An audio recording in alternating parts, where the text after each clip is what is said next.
All right, guys, I'm pleased to be joined by one of our young men from the club, from Tennessee Soccer Club, who's moving on to the next level.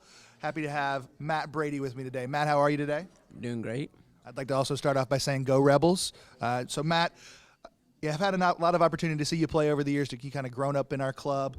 Give me a little bit of an idea how the process was for you in finally settling on Lee University as the place you want to spend the next 4 years developing as a young man and as a soccer player. Well, I visited last March and kind of knew that was the place that I wanted to go. And Coach Fury definitely made it easy on the choice with, and the guys on the team. They're open, accepting, and I like that.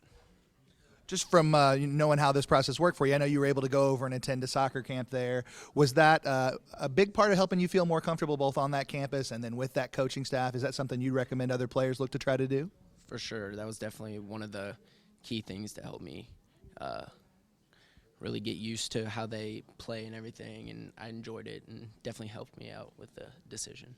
Terrific. As you've gone through this process with Coach Fury, what has he been able to tell you are the parts of your game that he feels like are going to help to really make you successful at the next level, really to help translate to you being a successful player at Lee? I think I think they're a really attacking style team, and they move the ball. And what helps me with that is Franklin High School and Coach Burgoyne, we kind of play the same style as them, so that'll help transitioning into Lee.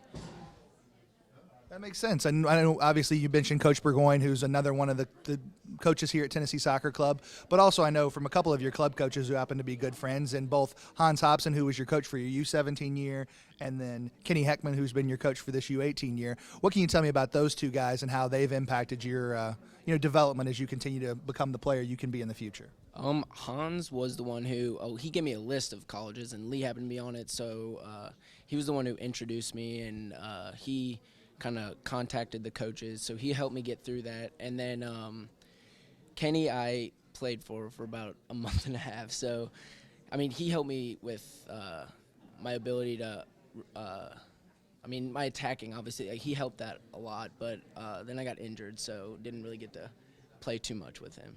Well, I think that this is actually something that could be very helpful to some other people who are sitting out there. Maybe some young man or young lady who's going through the recruiting process and all of a sudden has an injury. That's not, you never want that to happen, but you guys obviously have dealt with that, come back through your injury, and you're healing up fine. Are you back to playing with the high school team yet? Today was actually my first practice. Have about 3 weeks till I can fully start playing at game speed and everything, so. Gotcha. Well, having been through an injury in the middle of the recruiting process, what are some of the things that you could say were, fears of yours going through the process, and how did you ultimately find out handling it? What's some advice maybe you could give to someone else in a similar position in the future? Well, fears, I definitely thought with me being injured right when I was going through that process of committing and everything, I thought they may take it away. But we told the coach up front how it happened and what happened, and then after the surgery, they offered me, and we kind of called him and told him what the deal was, and they said we were honest with them, so they loved that. So I guess being honest 100%, and if the coach likes you, then they'll take you. Well, I think that's great advice for anybody out there. There's going to be ups and downs through the process, but the more upfront and forthright you can be is probably going to serve you well, because that's the coach you're going to want to play for the next 4 years. You don't want to start off on the wrong foot. I guess as we finish up here, Matt, could you give us an idea about some of the other schools that you'd considered before you settled on Lee? Belmont and Lipscomb were kind of up there, and Tusculum. Yeah, so staying close to home, or at least somewhat close to home, must have been a big part of your decision? Yeah, for sure. Definitely want the family to come watch and everything. It's always a big part to be able to have little brothers and mom and dad come out and watch you play. Well, Matt, we're real proud of you here at Tennessee Soccer Club. We wish you nothing but the best at Lee University, and we look forward to seeing you continuing to develop into the kind of young player that has a real bright future. So thanks very much. Thank you.